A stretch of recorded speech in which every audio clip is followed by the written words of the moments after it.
Hey everybody, this is the Scrapper Tap podcast. Today I got a special guest. It's my buddy, my go-to with DraftKings. Um, every time a UFC event's on, we're definitely chatting back and forth to see who we got. It's my buddy Jorge Flores. How you doing, bro? Doing good, brother. No other way to put it. Fights are back on. Hell yeah, man. We're about a couple days away, man, and we'll be back to making our bets and our predictions, and I'm ready to go with it. Hell yeah. Shit, I missed it, man. I'm no lie. I was doing a free football and basketball contest on DraftKings, so. Oh, no, I feel you, man. I got invited to a couple of those. I messed with one or two, but I'm ready for the fights to be back to what I know best, and I'm ready to rock, man. Hell yeah, send them here. Nice. You excited for UFC 249? Yeah, actually, I'm looking forward to what these heavyweights do, man. That's the three main heavyweight fights. That's gonna be some interesting shit because they're bangers, bro. They're bangers. It's gonna be in the famous words of Conor McGregor, precision and timing. It's gonna have to be that. Whoever can execute better is gonna come out on top. Oh, so it's interesting. For sure, brother. That's the cool thing about heavyweights, man. One punch can change it all. Yep. But all right, brother. Let's get into the UFC 249 card. Let's talk about the prelims. I did my video last week on the main event. The main card. And this week I wanted to have you on so we can go over the prelims together. That way we can bounce ideas and who we think's gonna take each fight. All right. Yeah. So the first one we got Ryan Spann versus Sam Alvey. Ryan Spann is a minus 420 favorite, and Sam Alvey the plus 297 underdog. Man, well, what's it look like? What you think? Who's gonna take this fight? It's like it's a confident pick. Put it this way: confidence-wise, you got to roll with Spann. So, if you're gonna do DraftKings and you want to get a fire win, so to say, then you're gonna roll with Spann. Now, my only problem is the pricing, because I'm not expecting knockouts or maybe even submissions in this. It's gonna be a slow battle, tactical, but something that Spann's gonna do well with because he's had 3 solid wins. Alvey's gonna be missing his wife, which is a longtime corner woman for him. So you got to factor that. Coronavirus limiting these guys' training. Yep. I just a lot stacked on Alvey, man. If he pulls it out, big ups to him. But this is the odds are right. It's a Spann win. For sure, man. Yeah, that's the biggest odd on the whole card. He's the biggest favorite, and I definitely think they hit it right on. I think he's quicker, stronger, just bigger in general. I think he's gonna take it too, man. The only thing is you got to be 100% confident that he's gonna get the finish if you want to play him on something like DraftKings. But just to win the fight, I definitely see him doing that, man. Yeah, like I said, it's a surefire win. But if this guy drags it out to 3 rounds, we're talking, 25 points? And if they're not striking or doing much, we're talking this guy could, and I've seen it with other fighters before where they're confident picks and I pick them, but we're talking 50 points. That's not going to cut it. I can pick somebody that might throw 80, 90, 100 and some punches and lose a fight, but they're in that same category, 50 points right there for DraftKings. So you may want to get exposure to it, but Spann, we're talking just pick wise, Spann's the win. It's as confident, like you said, the odds point to it. It's as confident as it's going to be. I don't see much on Alvey's plate that's going to change my mind at this point. No, for sure, bro. So we both chalk it up to Ryan Spann taking that one. The next fight we got Bryce Thug Nasty Mitchell against Charles Rosa. Charles Rosa is a plus 150 underdog, and they got Bryce Mitchell as the minus 178 favorite. And I'll start it off, man. I'm a big fan of Bryce Mitchell. In my last episode, on episode 3, or not my last episode, but on episode 3, I talk about dark horses, and he's one of my dark horses. He hasn't fought enough times for me to say yes, he's gonna make a title run, but there's something about him, man. Some good star quality. I think he's he's a funny dude on social media. So maybe that's what's making me lean towards him every time I see he's fighting. But I'm liking Bryce Mitchell, man. I honestly think he's gonna get the W. I don't know if he's gonna finish it. I think this is gonna go to decision. But what are you thinking, man? Who you got on this one? You know, so funny thing was before all this stuff shut down, you know, sports world and everything. Me and my homie were supposed to go to OKC because this is gonna be the main event. So I've had my eye on it for a while, but yeah, that last Mitchell fight, bro, that was solid, bro. I don't that fucking submission was crazy. Twister. Yeah, bro. I mean, even Felder was calling for the bonus already at that point, and that was, I believe, if I'm not mistaken, it was still in the prelims. It wasn't even main anywhere near main card yet. So that just tells you the guy's potential. Rosa's good, but I mean, you got a young lion versus somebody that's a veteran, but I don't know that he can. I'm not 100% sold on Rosa pulling it out, and being that you can possibly get a sub, you know, from Thug Nasty. I would take a chance on him, man. I mean, because there's also Jacare Souza, which I know we'll talk about later in the card, priced a little bit below him. You Right. got Carla Esparza right below him, actually. But, I mean, out of those three right there, if I'm going to take a chance in the mid 800s, it's going to be on Bryce Mitchell. Like, he's something coming up. Like you said, we won't know his true potential till he gets that solid test, but he's looking good so far, man. He's passing some of them tests, some of them early tests. Oh, for sure, for sure. And I agree with you, man. If I'm picking anybody on this fight, whether it's DraftKings or just a bet, I'm leaning all towards Bryce Mitchell. Yeah. I'm not sleeping on Charles Rosa. I'm not saying he can't pull it out, but I'm liking Bryce Mitchell, man. That's who I have down on as the winner of that fight. Yeah, I mean, no doubt about it. Like I said, it was gonna be a main event fight. So I mean, that they don't put no lopsided matchups for main event fights. You know, Oh it's yeah, always there's always some exploitable weakness that they might line up somebody else with. So definitely Rosa has a fighting chance. It's just a matter of, you know, once again, the unknown factor for most of these fighters. How are you training? yeah, I yeah. saw something on Stipe today talking about he can't fight Cormier yet because his gym shut down. But then I see guys like Cejudo and even freaking Ferguson. Ferguson cutting fucking weight, man, right before a non-existent fight. You Yeah. know, so it's all on these fighters' mental, I think. You know, if they want to go out of the box to train, or if they're just, you know, standard, they're not putting in much effort because they're limited. You know, I don't. That's going to be a big dark horse in this card. When you're picking fighters, you got to kind of research how they're living their life in training right now because you know you don't know what you're getting. A lot of this is uncertain, unfortunately, but that's Yeah. what makes it intriguing as well. Yeah, man, that's true. We don't know, and another thing is we don't know how these guys' gas tanks are gonna look since maybe they haven't been, Yeah, doing their optimal training. Um, I that's another reason I like Bryce, man. I think he's been doing it, man. I saw uh, he has a YouTube channel as well, and he's still been going at it with a couple of training partners. I mean, they're staying to their regulations, what they're supposed to do, less than 10 people, but they're still making it happen. So man, I guess yeah, you're right. You're gonna have to do your research before you make these picks because that could be a big curveball come fight night. That cardio. yeah, it was definitely.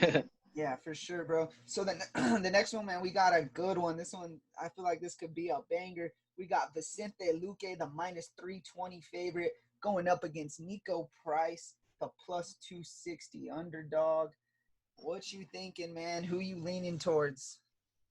I gotta go with Luke, man, only because I kind of thought he was gonna take. Wonder Boy was on a slide. You know, he hadn't been winning too much. He had the losses before to Pettis, and then he also had one to well, he had a couple to the Woodley fights. So if you look over his last six fights, he wasn't coming in with much momentum. Um, but Luque sort of, I mean, it was a crazy fight. It was a kind of odd fight. So I feel like he has a chip on his shoulder, and I think he'll pull it out. But he is gonna have to be wary because Price is something else, bro. Price got some power, you know. Yeah, May not be the best all around fighter. You know, definitely Luque has uh, some advantages against him. But yeah, it's gonna be a barn burner, bro. That one's gonna it's give it the first round, let him feel it out. I think. You know, they'll try to see range, all that. But I think being that they've already been in the fight once, they've Yeah. already fought once, and Luque was pretty dominant in that one. I think it's gonna come down to his striking and possibly even if he can get him down on ground and pound. So I'm gonna have to lean. I'm still gonna have to lean on Luque. Yeah, same here, man. I'm definitely going with Vicente Luque. Nico Price, man, he got that power. He can shut people's lights out, so that's awesome. But at the same time, they have, like you said, they fought before, and I think Vicente's all around better in every position. But yeah, you can't sleep on Nico Price's power, and we'll see how that goes. But I'm leaning Vicente Luque all the way on that one as well, man.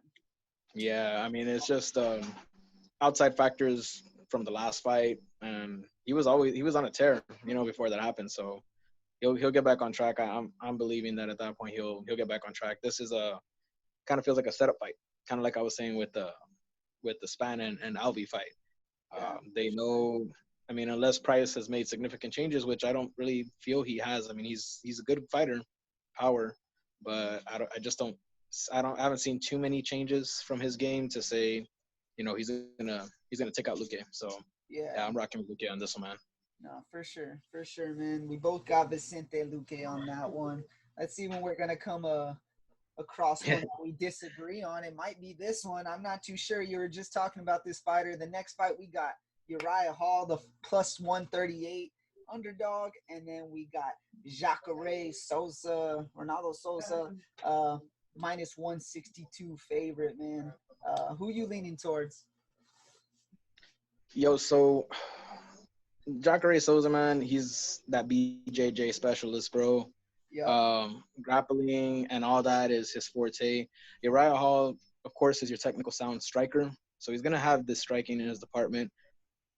It's gonna, you see, Souza has been kind of like the fighters that, well, and we'll cover it later on. Like your Pettises of the world, your Cerrones, there's just the guys that are inconsistent. They got the potential, the power. They've got the background. How they're gonna come about on that night is gonna be who they are. So Yeah. uh, I'm gonna lean on Souza. I feel like if I've seen Uriah Hall fight in person, so um, it was when he fought actually when he fought Derek Brunson. Okay. Um, Okay. yeah, and so I mean he's a cool guy, great all around guy, and he was there in the pre workouts and all that. But he seems susceptible to grappling and being taken down, and especially gas tank is an issue. We just talked about it earlier. I don't know how this guy's gas tank is, man, and he has when he starts throwing them hammers, he has the potential to gas out. So I'm gonna have to I'm gonna have to rock with Souza, man. And I know I know you chose Uriah Hall, so that's gonna be our first crossroads probably. But um, Yeah. Yeah. yeah, it's a lot of points, But the good thing about that fight, I mean, you're not taking too much of your chunk out of the salary for DraftKings per Yeah. se, For sure. So So it's so it I think if Jacare can get him down, it's going to be his fight. You know what I'm saying? I think Mhm. he can. I want to believe. Maybe I'm wrong. Maybe I'm off the mark. But I want to believe Uriah Hall is going to be able to, keep Jacare off him just enough to, beat him with that stand up, pick him apart on the stand up. Um, I've been a big fan of Uriah Hall, so maybe that's what it is. You know what I'm saying? Uh, Yeah. but I think they're both great fighters, man. I'm just on the wall, and I'm leaning towards Uriah Hall. So that's our first difference. You got Jacare, I got Uriah Hall, and we'll see in a couple days how that one goes. Yeah, man. I mean, and like I said, if there was normal training conditions, I'd maybe side more with Hall, and I think maybe the odds might even too because they're not that far off, if I'm not No, mistaken, from what I had last saw. So I mean, it's gonna be an intriguing fight. Like you said, it's gonna styles make fights, and this is a style. Does the BJJ specialist, take him down, the guy that's done it long term career, or does the striker catch him? And if he catches him, does he get him in trouble and beat him down? So there's yeah, a lot of what ifs, but it's gonna be a fun one, no doubt. no, that one's gonna be a fun one, man, for sure. Yeah. And next fight we're moving on to the women. We got Carla Esparza, the minus 128 favorite, versus Michelle Watterson, plus 108 underdog. I'll start it off, man. I've been flip flopping all week. I was leaning hard on Michelle Watterson. Uh, But just like what I was talking on the last fight, I was saying how Uriah Hall hopefully can defend the takedowns and pick Jacare apart. Well, that's what I was thinking Watterson was going to be able to do, but for some reason, man, I woke up with a different heart, and I'm thinking Carla Esparza is just going to chain wrestle until she finally gets a takedown. It's not going to be spectacular. It's probably going to go the distance, but I feel like she's going to wear on Michelle. They're both about the same size. The only one Carla hasn't had, who Carla had trouble taking down was bigger opponents. Um, I think she's gonna Yeah. do it, man. So I totally flip flop, but I'm gonna go with Carla Esparza as my pick. Who do you got on this one? So I'm kind of like in the same boat as you, man. I think I sent you the breakdown like a week before 249 first got postponed, and I had Watterson on there So did I. because I Yeah, feel, yeah, I feel like her. I've seen. I mean, I guess you could say pretty girl bias. I've seen her on Instagram, and just the methods. I mean, she has her husband to train with. She has stuff at her home to do. I'm not sure if she's going to gyms. I think she is because she's taking group pictures with people. yeah. So Saw that. I'm assuming, yeah, I'm assuming that she has the resources to get this done. But then, like you said, Carlos Esparza is a veteran, bro, rough, rugged veteran, been around plenty of names. So it's coming down, it's a 50-55 for me, man. It's kind of like one of those, the way they word it, dog pass fights. Do you Yeah, really trust in the girl? Do you want to take the chance in the girl? I mean, Waterson's 7,800. Shit. If she, I mean, if she not, like you said, it's not gonna be pretty. And probably not gonna be a finish. It's gonna be a decision, but you yeah, may be able to get an underdog that gets you solid, decent points to fit in those higher priced heavyweights that we were talking about earlier. So it's gonna be. I mean, speaking pick wise, I'm gonna roll with Esparza for now, but I'm pretty sure come fight night, my mind might change again back to Watterson because I was 75% Watterson when I sent you that article, or not the article, but the notes that I had made, yeah. and I'm kind of now 50-50. So I mean, I'm not too far off, but there's doubts in my mind now. So I don't know if I'll put this on in DraftKings, but yeah, I'm gonna roll with Esparza for now, just only because of the resume. For sure. I agree, man. And as of DraftKings, as of right now, I made a couple cards and I have faded this fight. Uh, I'm just not gonna mess with it, man. It wouldn't surprise me at all if Michelle Watterson comes and TKOs as far as in the first or second. So I'm not even gonna mess with it. But I'm gonna have to stick with Carla Esparza as of now. Yeah, So I the next agree. one, we go up to the heavyweights, I believe. Yeah, the heavyweights we got Fabricio Verdum is back, the minus 264 favorite versus Aleski Olenek. Is that how you say Yeah, it? well, Man, he's the plus 210 underdog. So what you feeling out on this one, man? I think we're probably on the same page for this one, but let's hear what you. yeah, Olenik's had some vulnerabilities that he's shown last couple times. So, and then Werdum, I mean, push aside the PED accusations and things that he came out with. I think he has that power. He has that power to rock him. Whether it's a KO or TKO is really the only thing I'm debating. So, I mean, I can't really even say that there's much to debate about other than how he's going to finish him off. I think Olenek is probably at a tail end, either with the career or with the UFC. But definitely, I see a we're doing victory, and like I said, it's more than likely a finish. For sure, bro. I'm feeling the same way. I think Verdum's better in all angles, standing up if it hits the ground. I know Olenek, he's known for choking some people out, but it's not the Yeah. same competition as Verdum. We'll see if this resting, because he hasn't fought since 2018, we'll see if that helps him or hurts him. But I think if he has the gas tank, I think he should easily take it in any, Yeah, or whatever. yeah, and you're exactly right. I mean, that you hit it right on the head. I was about to make another comment after you finished, right? But you hit it right on the head. I mean, it's that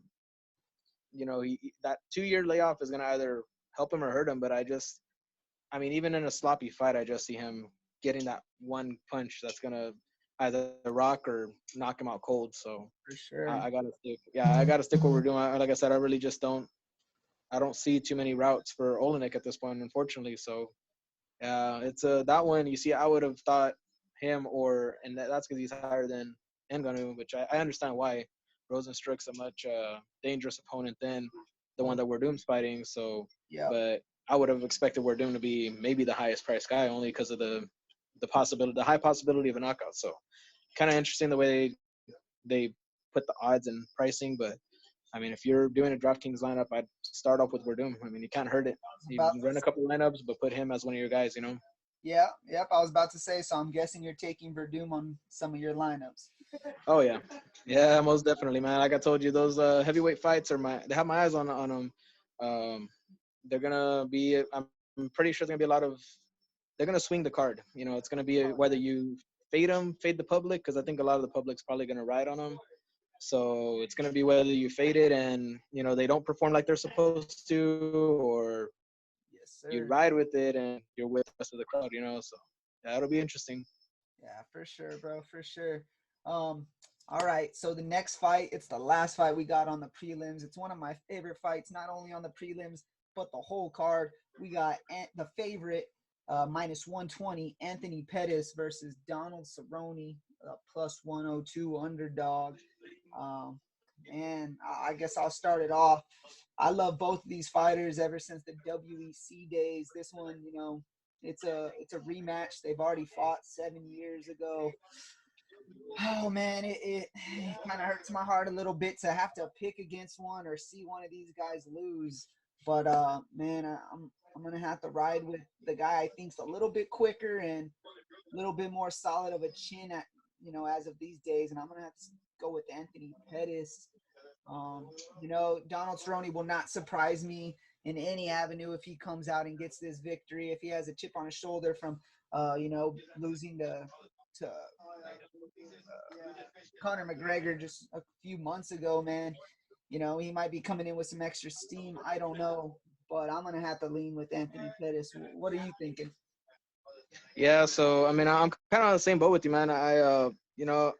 We kind of discussed it a while back. This is a real sloppy fight, and I'm not talking about the way they're gonna fight, but more so on the odds. Yeah, It really is razor thin because you've seen the highs. You've seen Pettis, who knocked out Wonder Boy, which I would have never thought because I thought Pettis was done at that point.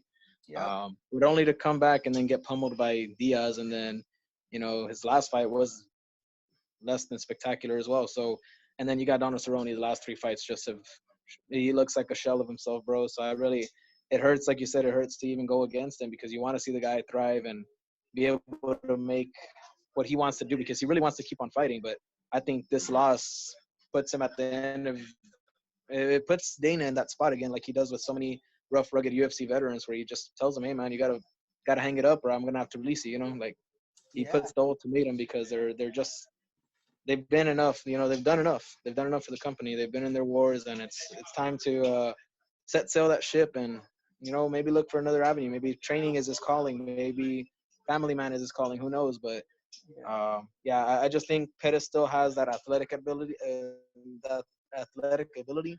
and that's kind of what hurt Cerrone that first fight too. Was just how flashy and oh how yeah, light on his feet he was. Cerrone is more of that straight in a line. I'm gonna come at you and I'm gonna hit you once, but I'm gonna set it up. And what he's doing is working to set it up. And Pettis is more so like do that and watch my counter hit you. So I think it's more of the same thing, and it's gonna be kind of like that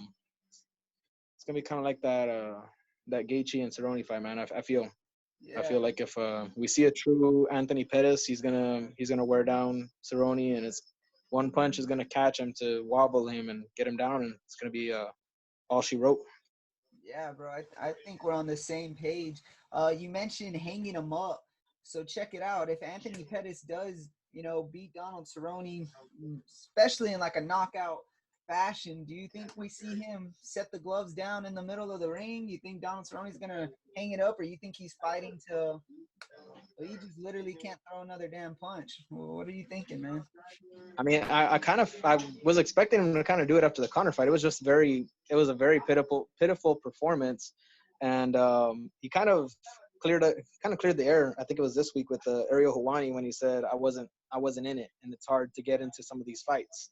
And I think these big name fights are just too big for him. It's too maybe not too big for him, but it's becoming too big for him. It's becoming apparent because these big fights, he's really never shown up.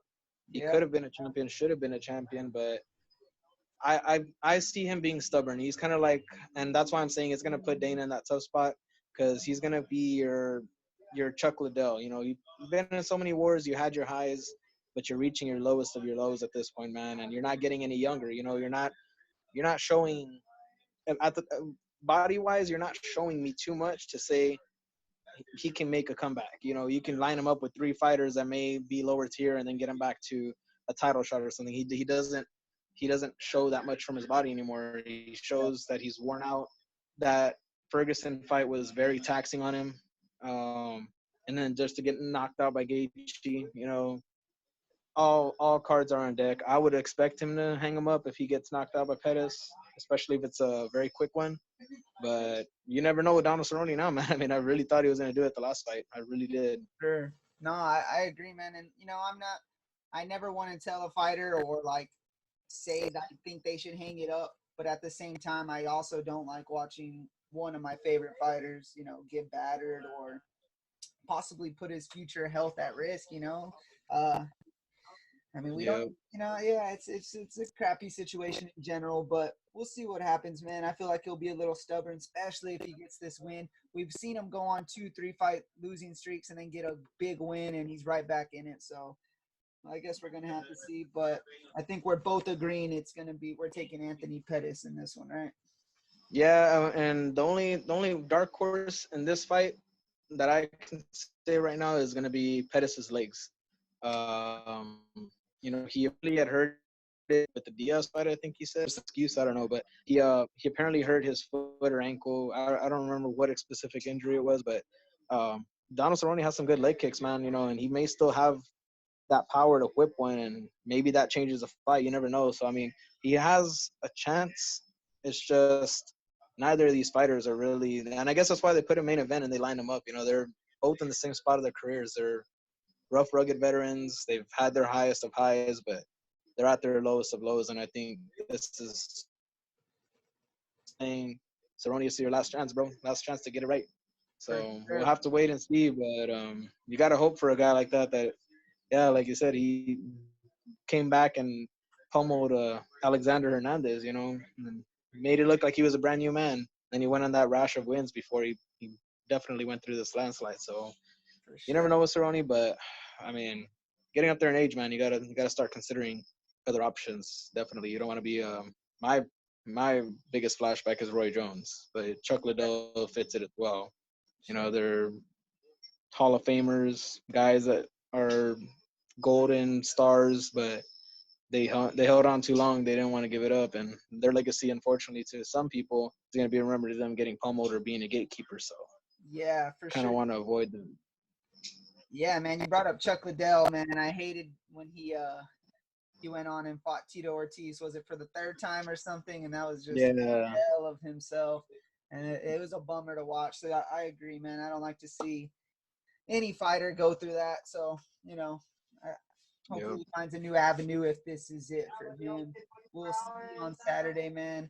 I appreciate you coming on and going through the prelims with me. I'm gonna have you back on so we can talk about the main event, brother. But I appreciate you for being on. Sounds good, brother. Well, I'm here, and hopefully we get plenty of good action. And it sounds like we're gonna have a whole week, so we got our work cut out for us for the next two fights too. Hell yeah, man. Well, I'll talk to you Yeah. soon. All right, brother. You take care, man. You too.